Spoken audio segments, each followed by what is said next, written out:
got something different for y'all today. I always said we're gonna have some different formats. So this is actually gonna be my first video on YouTube for our YouTube channel. I got a panel of high school coaches, all from South Carolina, all really good coaches who had success in their own right. So I'm going to allow them to introduce themselves. I'll start with Charles Proctor. Hey, what's going on? I'm Charles Proctor. I'm the head track coach at Keenan High School. I've been at Keenan now 6-7 years. I've been coaching for 12. Got started. My first job was at Richland Northeast. Did pretty well there. And now at Keenan, we've been putting out some sprinters lately. Yes, sir. Yes, sir. And so, yeah. Next up, I'll go with Michael McCoy.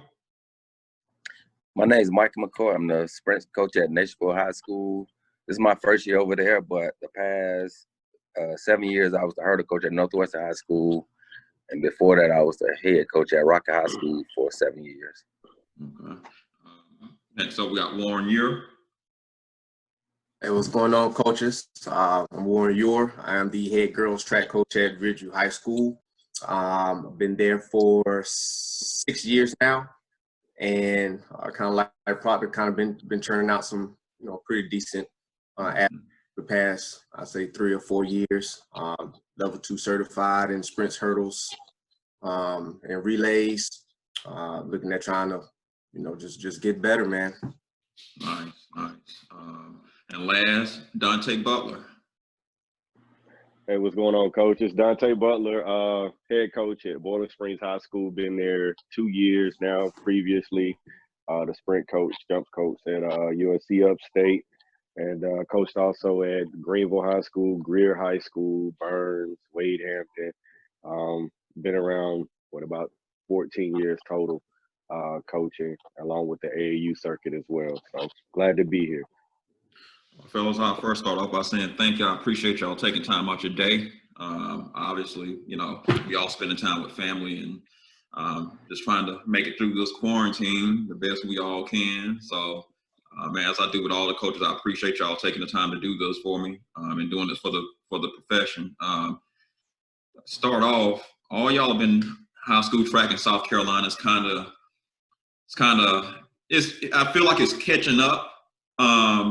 But it ain't quite there yet. Why do we not have an indoor season in South Carolina? Go ahead, Charles, because I know. Oh man, look here. This is something we've been fighting for. I mean, since I think all of us have been coaching, and I'm a member of the board. I'm the 3A vice president, and this is something where it's not a coaching issue. It's not because the coaches don't want it. It becomes, for a while, there's an administrative issue to where the ADs and the principals weren't on board. And I think I want to say, I think it got past the ADs and the principals meeting, but then it became a location issue. For a while, we only had one indoor facility. Yeah. And so now that we have 2 indoor facilities, now I think more than anything, it's a money thing. Gotcha. It's a money thing, and unfortunately, I think this is a battle we're gonna have to fight for a few more years before we can get it. Luckily, we have a lot of great AAU programs around here that take their kids off to run indoor. But as far as us having a sanctioned season, I think we're a few more years away. Yeah. Well, I mean, that's the reason if you're saying money. I mean, how do y'all think? Well, I guess this question all you guys can answer, and I'll start with Michael on this. How do you think the indoor season can help not only track athletes, not only track teams? How do you think it can help other sports?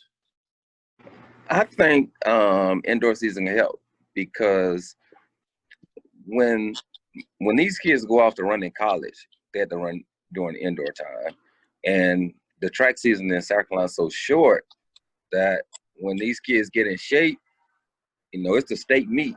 So I don't think we really get to see how good our kids, they are, just because, like I say, it's pretty much at the end of the season, before they start getting in some good shape. So I think indoor would, help bring out the competition, and we can really see where these kids are. Warren, you got an opinion on that? Oh yeah, yeah. I'm right there with Coach McCoy. Being that with the way things are now, they say we start first week of February, but we can't scrimmage until the first week of March, and then the season pretty much kind of starts from there. So there they kind of changed the rules to where our open season now it's December and January. Well, they say they're giving us 2 months, but we're losing 2 weeks in December because of winter Christmas break. And then, on top of that, we only get 20 total practices within that quote unquote 2 months. So, like Coach McCoy said, by the time my kids really start rolling, it's time to shut down. And if those kids are on a track, then they really don't have that much time to develop their speed. It's like they want these kids to be running these fast times, and they compete with these Floridas and Texas and California kids off of 2.5, 3 months worth of training, and that's hard to do. You can't do that in track and field. You maybe can get away with it in basketball or football, 2 or 3 games. Your team start clicking. Track and field, man, it takes a while to learn how to run, learn how to apply that power and speed, and keep it moving. So it's a tough battle for us. And we start in the middle of winter too, so you have rainy days where it's 20 degrees where you can't get outside. So even if we start in December, or if they let us start in December, like a lot of those days we're not going to be able to do anything anyway, unless it's weight room or something like that. Butler. Oh man, here we go. Oh man, where do I start? Everybody's right, man. We're at a major disadvantage from our kids, growing in the sport, from a scholarship disadvantage, as well, being at a collegiate coach, I know from even being at that level when you're trying to look at indoor times and things like that and the experience of indoor, our kids versus other states at a major disadvantage when it comes to that. And by the time they ever discover what indoor is, because the ones that are not running AAU, they're traveling with their team. It's a culture shock even to get to college and have to be ready by December, in that first week of December if you run at a mid-major, and then if you're the major, to be ready by January. And so they're looking like, what's going on? And you're training from pretty much time you step foot on campus. The weight room is different, everything. So it's a major disadvantage. On top of that, if North Carolina can run polar bear meets and then have about 3 meets before they have their state meet, why shouldn't we be able to do that? And now having 2 facilities, it's very simple. We can start no different. We can start early December for its meets or whatever if you want to do that. But all we need is about a couple meets to be able to have a qualifying standard for our state meet. I feel would be the best bet.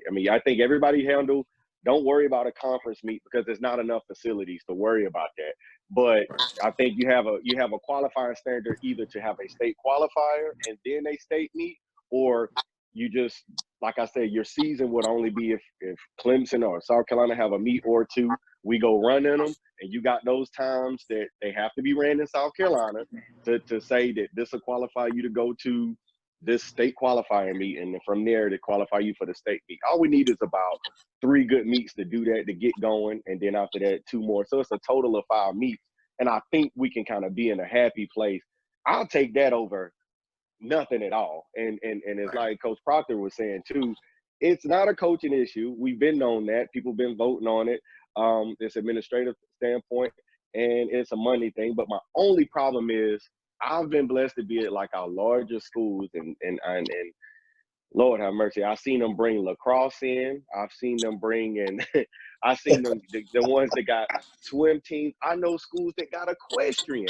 They riding horses right now, man. Like, so we got the money to sanction that. At Boiling Springs, we got one of the best bass fishing programs in the state of South Carolina. Talking about fishing, man. Like, so I'm all for it. Hey, go fish. I love the fish. It's what it is. But but yet we keep jumping over track and field to put another sport in and sanction another sport through the state. So it's a lot of things. I just rather this is a conversation if we were all somewhere else, maybe sitting down and kicking back. But right now, you know, because there's no way to really say that track and field brings in more money than fishing. You would think, you know what I mean? But you know, it would bring in more spectators than fishing. I'm saying more than equestrian, those that do equestrian, or even the swim meet. So I don't understand what the problem is. And then lacrosse, I remember when lacrosse started as a club sport, I was at Greenville High then, and then now it's all over the place. And you know, so I just think it's a matter of, you know, those at the top level making that decision of feeling more pressure to do it. I don't know how that works. That's above my pay grade, but it's not, I don't think it'll be hard. I think it flows well for those kids that are even, say if you got the guys coming out of football season, going in, it got them something to continue their training and go right into. Now, if you play basketball, then you will miss out on those kids. Now, that would be the difference, and that's fine. But they can come back out for outdoor as well. You know, volleyball, same difference. You know, depends on how the volleyball will be done by November. Yeah, November. So it really it's almost pretty much a dead period in between when we can get our sport done. But it's just, I don't know why it's not happening. Again, I don't know why it's not happening. I think I'll say this, I'll be honest, I don't think they want to pay us as track coaches for 2 seasons. I'm gonna be honest. And when you speak of the money, I think that's what it comes to.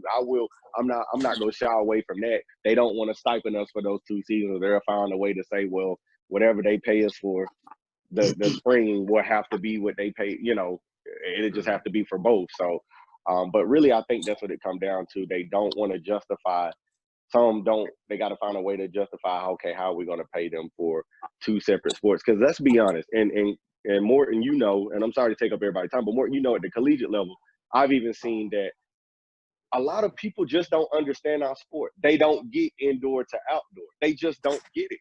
They just don't understand it at all. And I think that's what it comes down to. They don't look at it as 2 different seasons. Yeah, they I mean, what I've experienced, obviously, I understand, so I'm very patient because I'm from South Carolina.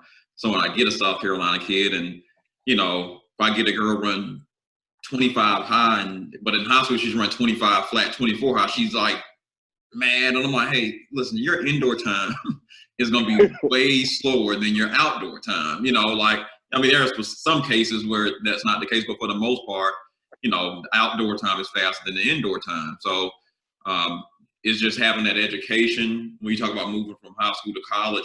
Also, like you said, the environment, just it not being, it would help, it wouldn't be new to them. Obviously, they'd be in better shape. And you're not talking about really anybody missing. I mean, your football players are done with football season, probably around that. Well, no, they're not. So they still be in football season for the most part. But when they get out, you know, you probably be at the tail end of indoor season. So, I mean, I feel like it's going to help. It will help all the sports. But like I said, with the finance part, I don't know the specifics on that, which is why I was asking, on it. And Coach, to go even further on it, because I agree with everybody, what winter sport do we have for our female athletes outside of basketball? Bam. And so we're limiting all of our female athletes by this is another thing that I believe we should push harder than just any of the other avenues about it, because we don't give our field, we already have a shortage of female athletes, period, across the board. I don't care what school you at. Right. There's a shortage of female athletes. And now you telling me that you're going to take a whole season where you do nothing? Because everybody don't hoop. Like, everybody don't hoop.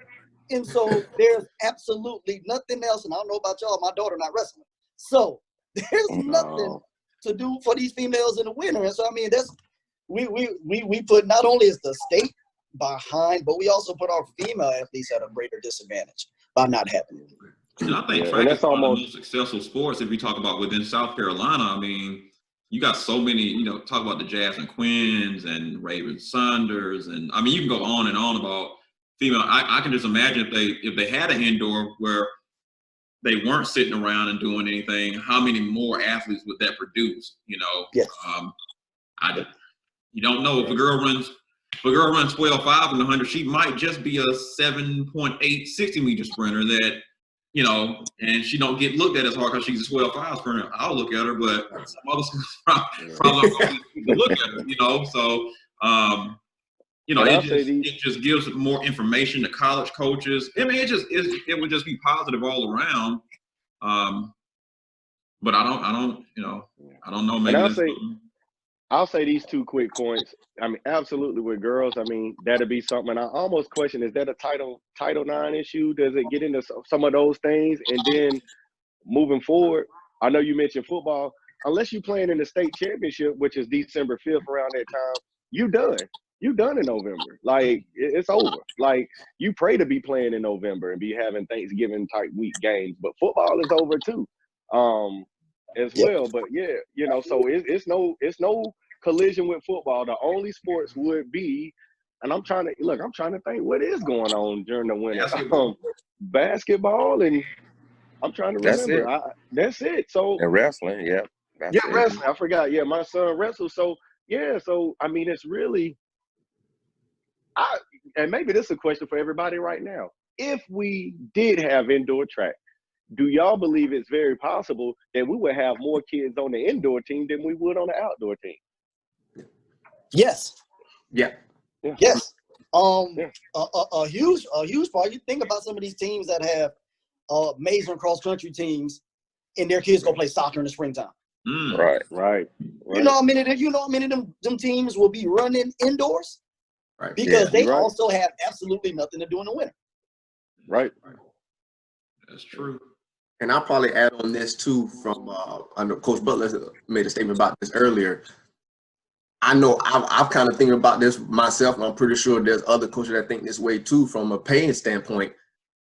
Give us 1 or 2 years where, you know, you give us our indoor and we don't get paid. I think some of us want it so bad to get it started that, you know, some of us, like myself, I may start kind of doing a little outdoor conditioning or track conditioning at the end of September, early October, just to kind of get those kids that's never done anything.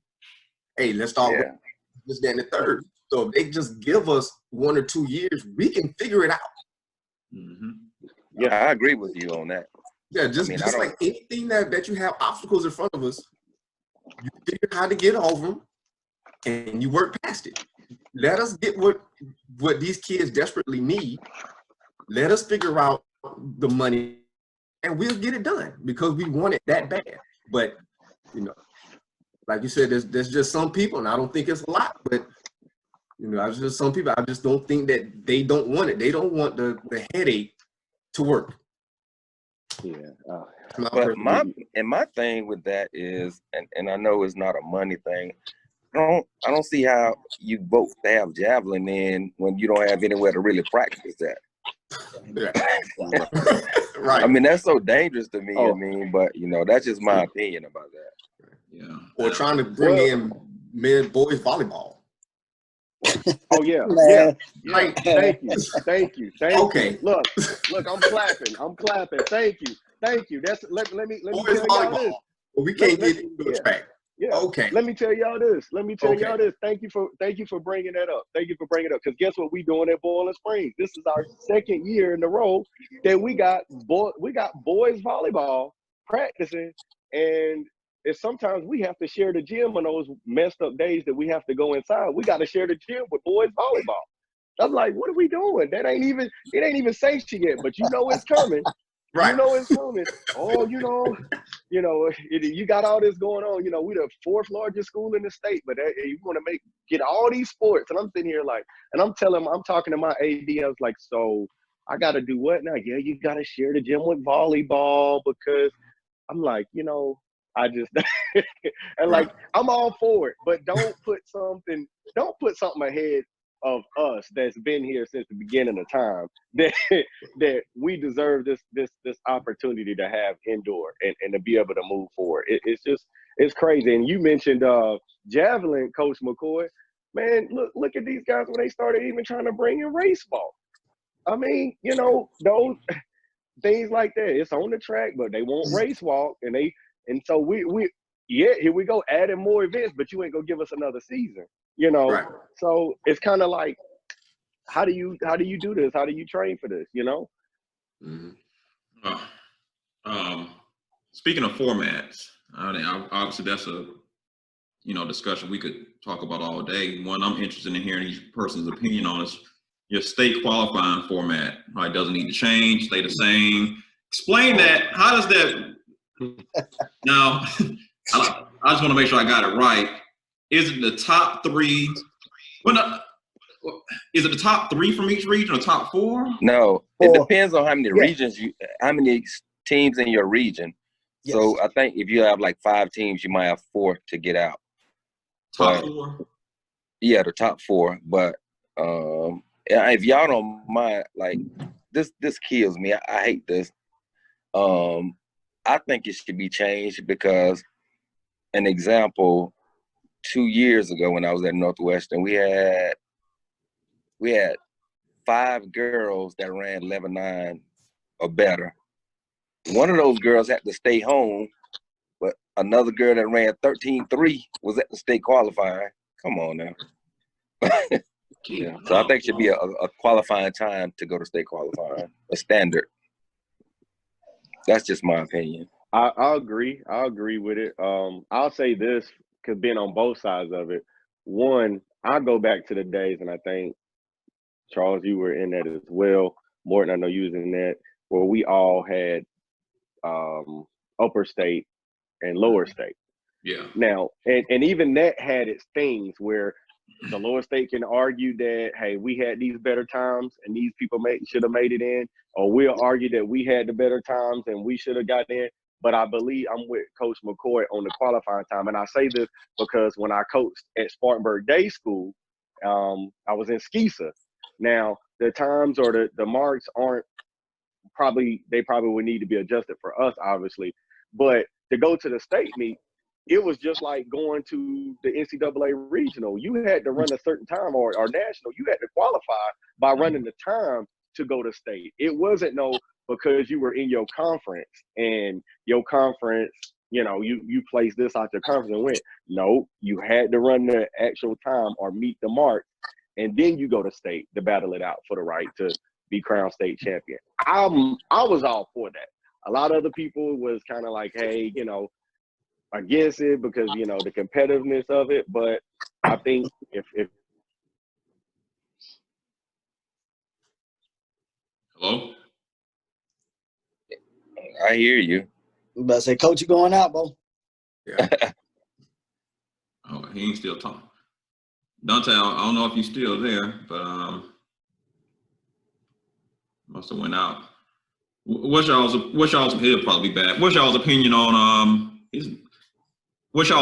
that state qualifying format? Warren, I'll go with you first. Yeah. I agree, man. It's at some point we do need to look at making a change, and right now is probably the best time to look at that. I was with a couple of coaches a couple months ago, and I was just rehashing the past 4 or 5 years. And I mean, I hate this. I don't want to seem like there's just some regions that just don't cut the mustard, but I mean, we're talking track and field. Yeah, so that's true. The name of the game is speed. Yeah. And there are multiple regions that just don't have the speed. And if you look at who's going to the state meet every single year, it's 3 to 4 regions. And when I look at it from a review standpoint, since I've been coaching, at least 2, 3 individuals from our region alone has been filling up lanes in every sprint event at the state meet. But just like, Coach said, we'll have 5 girls that could possibly fill up 5 lanes at the state meet. But one of those girls get left home because, like you said, I got a 12.4, 12.3 girl that didn't make it because somebody ran 12.39. But you got a 13.1, 13.2 girl at state qualifier. And then even on top of that, as state qualifier last year, I had a hurdler who had the 6th fastest time overall, but didn't make the state meet because of the rules, because she was second in her heat. So you got your heat winners, which winners ran slower times than she did. Don't get me started on that. So I'm like, about that. If the name of the game is to get the best athletes, the fastest individuals to the state meet, then how do you set the rules to cut out the faster girls or the faster boys? It blows my mind. Charles. I've seen that happen at the state meet too. Sorry, Charles.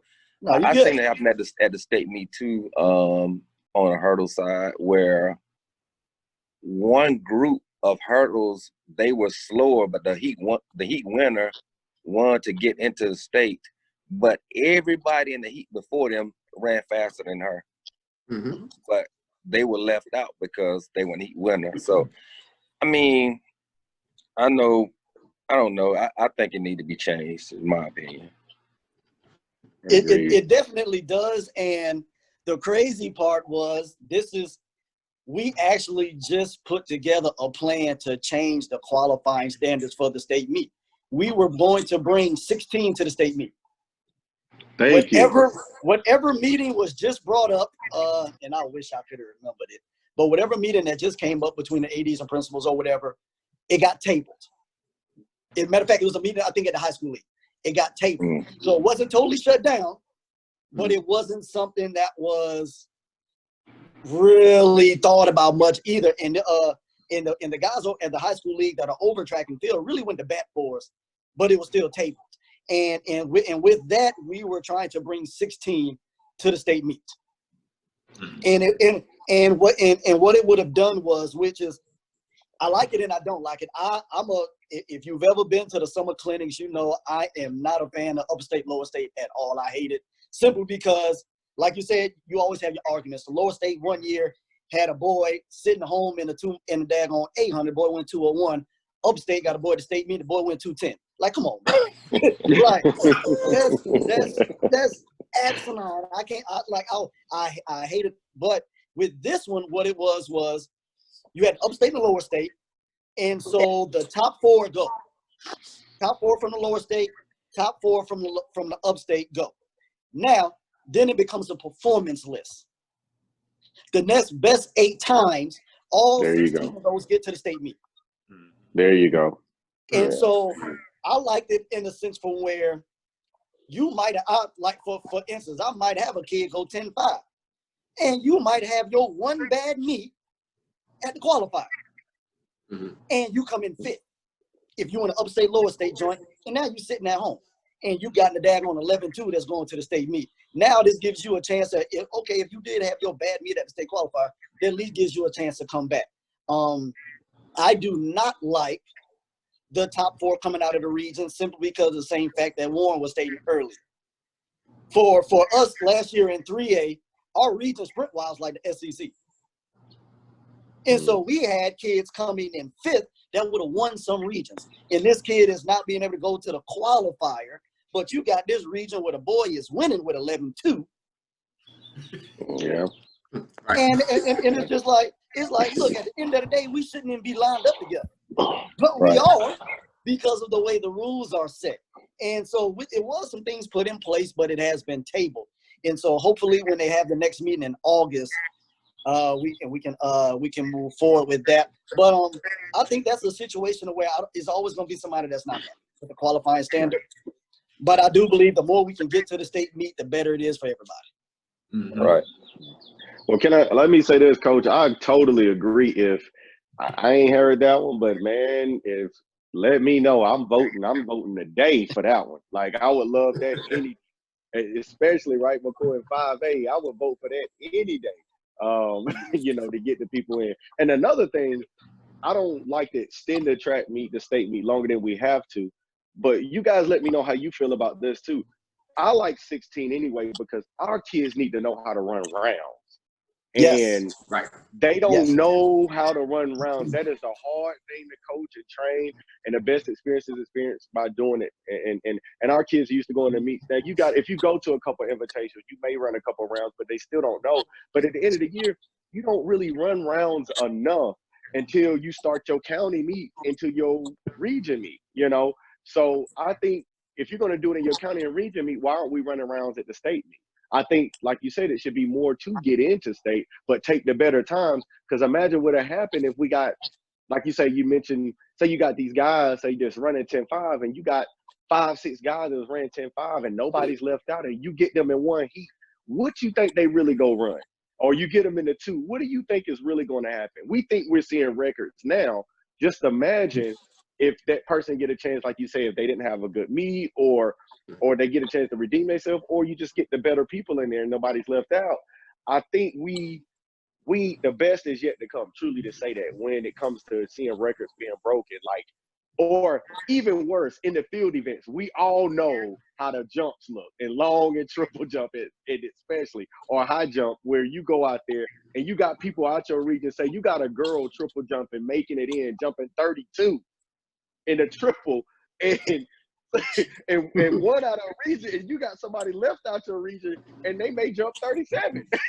Right. And you're like, what in the world? I would love to see them matched up with one another to see who go bring it at that time of the year, because you're peaking by then anyway. Like McCoy said, the weather's better, the weather's nicer. Now they're finally conditioned well by that state meet. Then who knows what'll happen?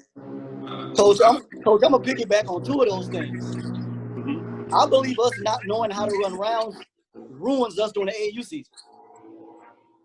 Facts. Yeah. You go AAU state, what AAU, USATF, whatever you run, state, region, nationals, you got rounds of the one, rounds of the two, rounds of the relays. Our kids do not know how to do that.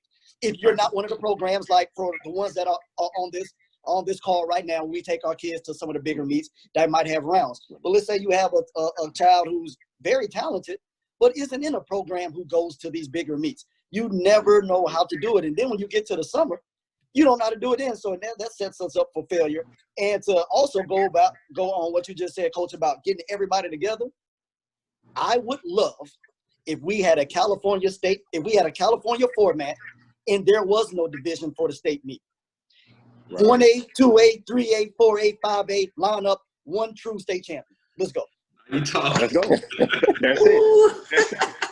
Hey, Charles. Okay, now. Charles, you taking a couple state champions away from me if I do that. Bro, I'm look, losing out on me one. too. Me Wait a too. minute. That'll be good though. I mean that would be nice. Like I'm the state champion of South Carolina. There's no whatever the division. Yeah. Mm-hmm. Right.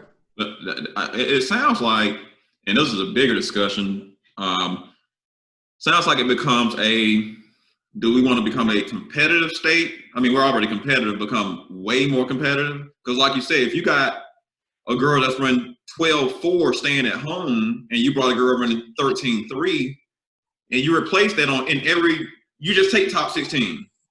I mean, my goodness, what is that going to, what's that going to mean for the state? What's that going to mean for those young ladies that got left home who ran 12-4, who probably this week against faster competition might go 12-3, 12-2? Right. I mean, what does that mean for the state recruiting?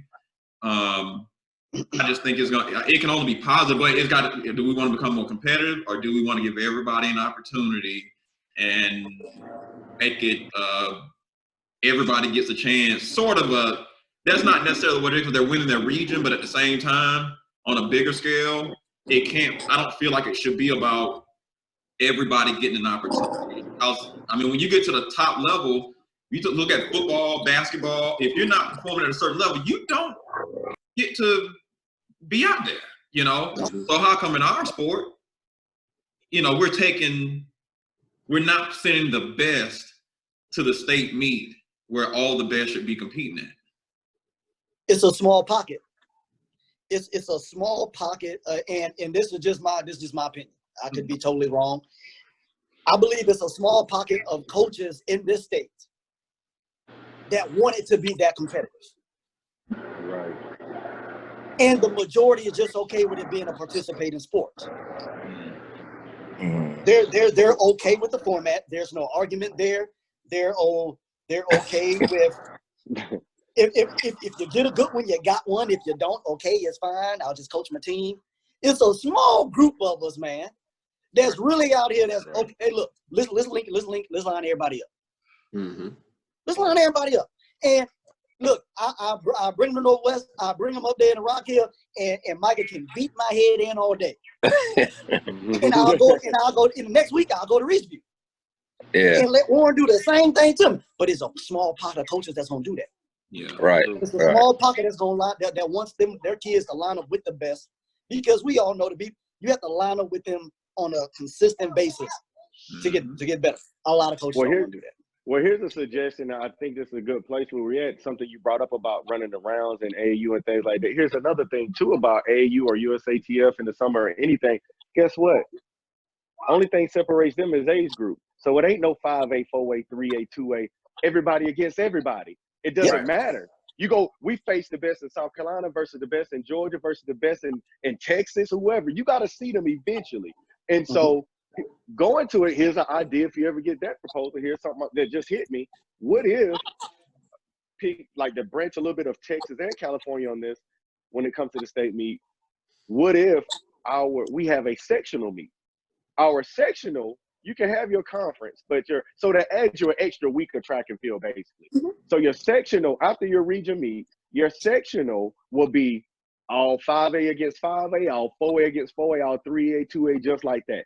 Now, after your sectional, you take those top times, and that's your state meet, everybody against everybody. That's where you can put, it don't matter what division you are, everybody against everybody, and you run it that way. So you can say I was region champion, or you can say I was sectional champion, meaning what it mean out of my section? Out of the 3A section, I was the 3A champion. But when the state championship comes, you against everybody. And it's only fair because track is different. It's not like 5A against 2A in football. It's not like that. It's not, it's track. You're running, you're jumping, you're throwing. We've seen it, the best out of the best come from anywhere. So I say your sectionals, let your sectionals be all the divisions, and you can be crowned sectional champion as a team and as an individual or whatever, and great. But you, like you say, go back to that format, take your top 4 that are automatic seeds or whatever, and then after that, everybody else be boom. This is who makes a state meet. And this is who this is our crown Victoria. This is who go be it over everybody. And I guarantee you now, out of a competitive juices, that gives that person at the 3A school, 2A school, whatever, to say, oh yeah, it's on. I've been waiting for this.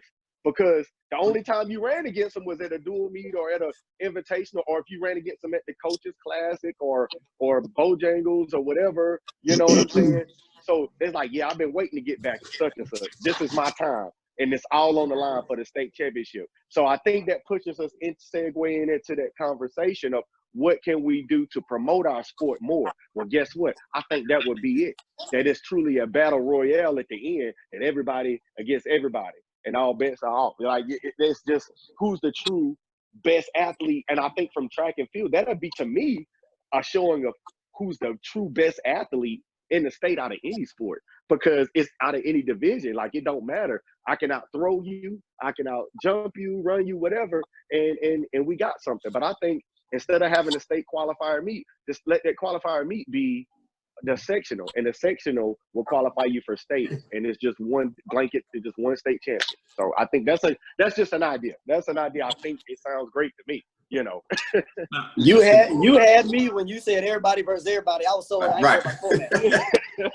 Well, let me ask you all this, because to me that goes back to up here in our region, we have to win our region by running dual meets.